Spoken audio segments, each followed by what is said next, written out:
Bueno, y aquí está la tabla periódica. Ustedes la deben estar viendo ahora. Déjenme.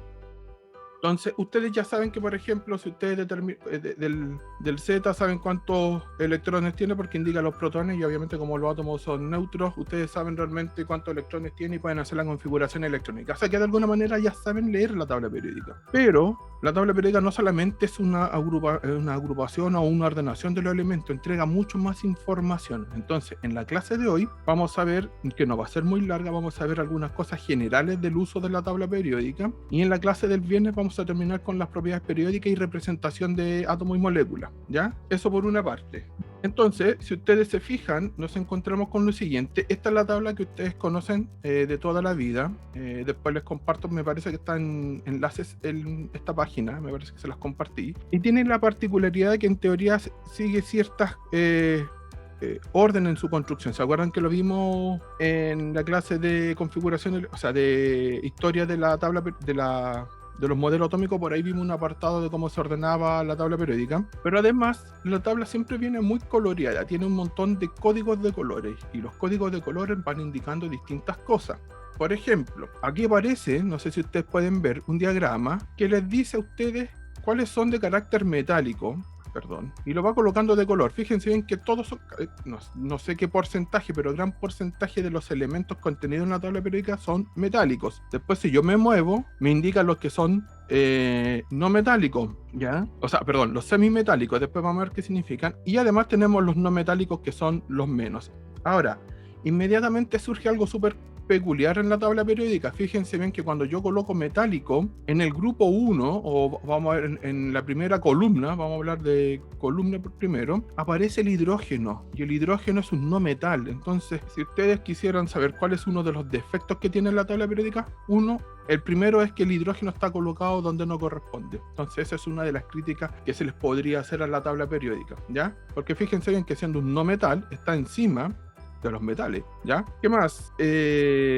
Aunque ustedes saben que está ordenada la tabla periódica en función de su configuración electrónica creciente. Entonces, ¿cuál va a ser el parámetro que predomina? Y ahí siempre hay una discusión. El otro problema que tiene la tabla periódica, antes de seguir avanzando, es este, que está acá abajo, que ustedes pueden ver que está la serie de los lantánidos y de los actínidos, cuando la tabla debiera ser mucho más ancha. ¿Y por qué quise ocupar esta página? Porque les voy a mostrar cómo debiera ser la tabla. Ahí está. Así debiera ser la tabla. Fíjense bien que ahora están todos contenidos. Efectivamente, esta es la forma ancha de la tabla periódica y tiene no sé si problema, pero tiene esta distribución que es incómoda de trabajar, ¿ya? En cuanto a espacio, ¿sí? Pero estos son elementos de transición, igual que los de acá, entonces debieran estar contenidos. Y ahora obviamente ustedes pueden ver que sigue coloreando lo más importante cuando solo me voy a los metales. Ahora, esta gran clasificación entre metal, semimetal y no metales es la clasificación más grande de los elementos que hay en la tabla periódica, pero además cada una de estos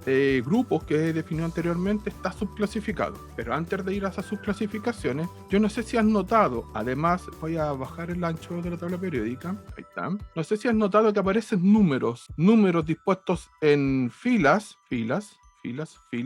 o columnas, ya. Cuando yo hablo de columnas, es decir, en este sentido, déjenme ver espérenme un poco, déjenme ver dónde está mi aplicación. Ahí, a ver si me deja rayar el día de hoy, a ver cómo está mi motricidad fina. En este sentido de las columnas, que está hacia acá, estoy con el pulso acá, es más malo que...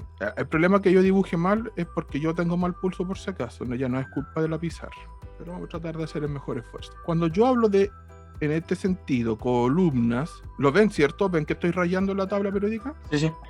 Ya, súper. Estas columnas se conocen como grupos o familias. Y ustedes lo más probable es que antiguamente encontraran otra nomenclatura de los grupos o familias. ¿Cuál era esta? Que generalmente antiguamente aquí decía grupo o decía 1A y no decía 1. Y acá salían los B. Estos eran todos los B, ¿ya? Entonces uno decía que este era el 2A, 3A, me perdí, 4A, etcétera, ¿sí? Ahora, la UPAC, que es la International Union of Pure Applied UPAC Chemistry, que es como la que regula ciertas nomenclaturas, no solo en contenido de química general, sino en toda la química, que es la que dice, no, esto hay que hacerlo sí o sí, dijo que ese convenio era un poco arbitrario. ¿Por qué? Primero, en algunos países a estos elementos, a los que son no los de transición, a los 1A, 2A, en otros países se les conocía como grupo B. Ya había una diferencia, entonces para otros países esto era 1B, 2B, etcétera. Y por lo tanto era confuso dependiendo de dónde yo estaba sacando el material. Por lo tanto, lo que se acordó fue enumerar todas las columnas de corrida del 1 al 18. ¿Sí? Ahora, ¿qué es lo que encontramos dentro de estas columnas? Vamos a encontrar también que aquí ocurre algo bastante interesante. Todas estas columnas hacia abajo mantienen la misma configuración electrónica o los mismos electrones de valencia. Tienen los mismos electrones de valencia. Por ejemplo, los que están en el 1S, o sea, en el 1, perdón, todos tienen esta configuración NS1. ¿Sí? Si yo avanzo, estos serían NS2. Y aquí yo tendría los NP1, NP2, NP3, NP4, NP5. ¿Cierto? Eso es lo que yo debería tener. No me voy a meter con los D. ¿Por qué? Porque uno debiera suponer que los D todos tienen la misma distribución, es decir, de 1, de 2, de 3, de 4, de 5, de 6, de 7, de 8, de 9, de 10. Bueno, no están así. De hecho, aquí hay unos por aquí que están, no todos son de 10 en este grupo. Aquí hay algunos que son de 8, otros son de 9, ¿ya? Entonces los elementos de transición son más complicados de revisar. Lo otro, también tenemos números que van en sentido de filas, ¿sí? Filas. Es decir, van en este sentido, son estos numeritos. Esos se llaman periodos. ¿Qué significa periodos? Que todos se encuentran en el mismo nivel energético, ¿sí? Es decir, todos tienen configuración o termina su configuración en el nivel 4, por ejemplo. Si yo estuviera acá, todos estos tendrían configuración en el nivel 6 y así sucesivamente, ¿ya? Hay una formulita que después se los voy a dar cuando la busque, donde se muestra, por ejemplo, cómo determinar o cómo saber más o menos la configuración general de los distintos grupos, ¿ya? O bloques, porque después vamos a ver que la tabla se organiza en bloques también. Dentro de los metales, que son todos estos que están marcados o coloreados, ahí lo pueden ver, aparecen subgrupos. Entonces, el grupo 1, que es lo que están acá, estos que están aquí, el grupo 1, se llaman alcalinos, y todos forman cationes con carga más 1, ¿sí? Después, y son metales en general súper blandos, después te lo pueden revisar en el otro material que les voy a compartir, que se pueden cortar hasta con un cuchillo. Por ejemplo, el sodio, no sé si alguna vez ustedes fueron a los laboratorios de su colegio y no sé si tenían sodio. El sodio es un metal que cuando usted lo corta brilla mucho, muy blandito, se puede cortar con un cuchillo. ¿Cuál es el problema de todos estos que están aquí? Que son altamente reactivos, sobre todo cuando entran en contacto con el oxígeno y causan reacciones extremadamente violentas. Por lo tanto, el sodio se mantiene en general bajo un ambiente en parafina, ¿ya? Y cuando se trabaja se saca un pedacito, se corta y se guarda inmediatamente, ¿ya? Este es violento. Después les voy a mostrar un video, no sé si lo encuentro, que es muy bonito, de la tabla periódica. Es muy antiguo, pero capaz que lo conozcan. El Chemical Party. Después, si seguimos avanzando, nos encontramos con los alcalino-térreos, que son el grupo 2, que ahí aparecen, que van desde el berilio al radio, en la misma columna. Todos terminan en la misma configuración electrónica, es decir, son todos NS2.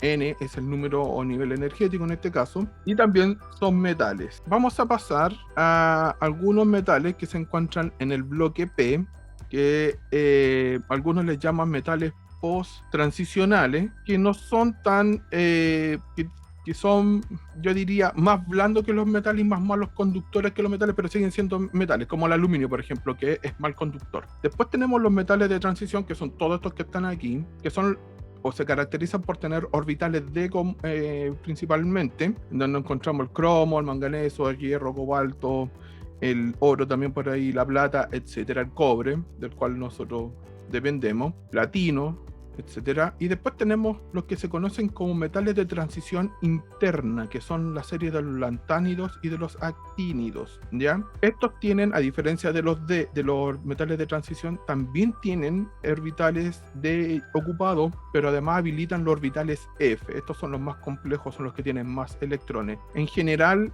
si no me equivoco, los actínidos son todos radioactivos. Hay un par, me parece que el torio se puede encontrar en la naturaleza, el uranio me parece que también, y los demás casi en pequeñas proporciones, y los demás son todos radioactivos. Los de los lantánidos, acá ustedes se van a encontrar con que son toda esta familia, o todos estos elementos que están destacados, pero existe una especie de controversia con respecto a los lantánidos, porque no todos son tan similares entre ellos. Entonces, lo que se dice en general es que la serie de los lantánidos, se les llaman elementos tipo lantánidos, ¿ya? Por si acaso. Después voy a ir a los semimetales, que son los que están en color verde. Los semimetales no son ni uno ni otro, tienen características de ambos, es decir, tienen características de metal y características de no metales, están en la mitad, ¿ya? Y después tenemos los no metales, como todos esos que están ahí destacados: el hidrógeno, el carbono, nitrógeno, oxígeno, flúor, fósforo, etcétera. Y finalmente tenemos los gases nobles, que son los únicos que son contentos porque tienen todos sus niveles energéticos llenos y además se encuentran a presión atmosférica y temperatura ambiente en estado gaseoso. Fíjense bien que la tabla le va diciendo a usted el tipo de o la forma en que se encuentra en la naturaleza. Entonces fíjense bien que los gaseosos son pocos, los líquidos son pocos y los sólidos son la gran mayoría, casi todos son metálicos. Y si vemos los líquidos, encontramos al mercurio. Recuérdense que el mercurio se encuentra en el líquido, el bromo también. Por ahí, ¿qué más está en líquido? A ver, veamos que ahí se ve un poco mejor. Son los únicos que están en líquido. En gaseoso encontramos el hidrógeno, los gases nobles, cloro, flúor, oxígeno y nitrógeno. Esto es típico, que la gente piensa que el cloro es el que viene en la botellita. No, es un compuesto que contiene cloro que está disuelto. En realidad el cloro es gaseoso. El oxígeno, ustedes saben que es gaseoso, de hecho lo pueden ver en los hospitales, que es crucial, está en estanques y está presurizado, ¿ya? Hasta lo que he explicado ahora, ¿tienen alguna duda? Podemos ver la tabla periódica en función de los bloques, o en función de bloques, en función de su configuración electrónica. Por ejemplo, lo voy a cambiar al modo electrones, y si yo aprieto, por ejemplo, el bloque S, son todos los elementos del grupo 1 y 2, son todos con configuración terminada en S, ¿ya? Y aquí ustedes pueden ir viendo las configuraciones. Bueno, en este caso está seleccionado, no, vamos a marcar el helio. Y el helio tiene 1S2, y vamos al hidrógeno tiene 1S1, y después ustedes van viendo el 2S2, 3S2, qué sé yo. Y ahí abajo se muestra el diagrama, cómo va creciendo los orbitales. Recuerden que el orbital S es esférico, es el único que es esférico, ya. También nos vamos a encontrar que desde el grupo 3 al grupo 18, todos tienen configuración electrónica en los P. ¿Cuál es la diferencia principal? Lo voy a dejar marcado. Es que desde el boro al flúor no tienen completo el orbital P, o no tienen lleno su configuración en el P, y los gases nobles sí lo tienen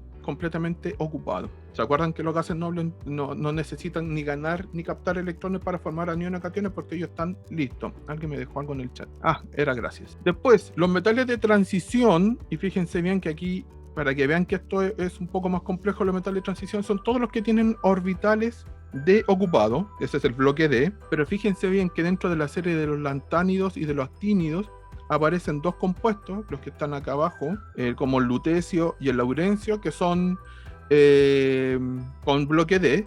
Y si vamos al bloque F, son todos los demás que faltan, que tienen orbitales F. Y veamos, a ver si pinchemos alguno. Pues vamos a pinchar el europio. Y esta es su configuración electrónica. Pues el europio tiene, ahí está, configuración 4D10, 5P6, 6S2, 4F7.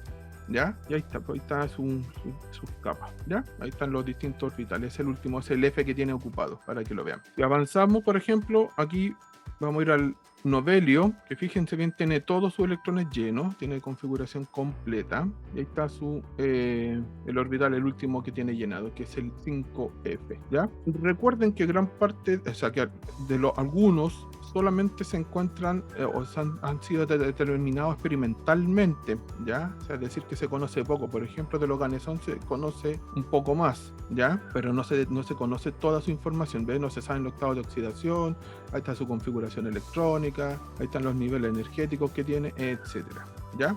En negro se ve mejor. Eso con respecto entonces a lo que es la tabla periódica en sí. Además, hay algunos grupos que yo les dije, estos eran los alcalinos, alcalino-terrio, estos de aquí eran los de transición, los de acá abajo transición interna, por ahí están los metales, no metales, etcétera. metaloides, perdón, los posttransicionales y estaban los que estaban por acá. Por aquí hay algunos nombres, no sé si pueden ver, es que hay algunos grupos que tienen nombres. Toda la columna 17 son los halógenos, ¿ya? Estos son altamente reactivos, no se encuentran mucho en estado puro en la naturaleza y siempre están formando otro compuesto. Y después vamos a ver que el flúor es altamente reactivo, el cloro también, el bromo y el yodo también. Los del grupo del oxígeno se le conoce como el grupo de los anfígenos, es otro nombre, ¿ya? A los del nitrógeno se le conoce como... ahí dice nictógenos, y a los del carbono se le conoce como calcógenos, si es que no me equivoco, si es que no recuerdo el nombre. Esas son otras subclasificaciones, ¿ya? No es necesario que se lo aprendan. Lo interesante es saber que la tabla está ordenada de varias formas, o que se puede obtener información de varias formas. O sea, por ejemplo, si yo le digo a usted, dígame cuál es la configuración electrónica del magnesio, así, sin detalle, usted debiera saber que termina en el S solamente viendo la tabla periódica, porque se encuentra en el bloque S. O si le digo, dígame el paladio, ¿dónde está el paladio? Ahí está el paladio, está en el 46, ¿ya? Le digo, ¿qué configuración tiene? ¿Dónde tiene sus electrones? Me decir, profe, tiene orbitales D comprometidos, es un metal de transición, y así sucesivamente. O incluso, le puedo pedir en propiedad y le puedo decir, clasifique ya que aquí son pocos, clasifique al calcio. ¿Qué es el calcio? Es un metal del tipo alcalino terrio. Ahí está el calcio, no sé si lo alcanzan a ver, está acá, ahí lo voy a dejar marcado. Entonces el calcio es un metal alcalino terrio. O incluso yo le podría decir el cobalto, también es un metal pero de transición. O incluso el prometio, que está acá abajo, usted me va a decir, es un metal de la serie de transición interna de los lantánidos, ¿ya? Y eso entonces con respecto a la tabla periódica. ¿Entrega más información la tabla periódica? Claro que sí. Entrega mucho más información, que se llaman propiedades periódicas, pero esas las voy a dejar reservadas para el día viernes, que las vamos a ver con mayor detalle, ¿ya? Porque hay algunas tendencias que tenemos que revisar. Hasta el instante, ¿tienen alguna duda, comentario con respecto a esto?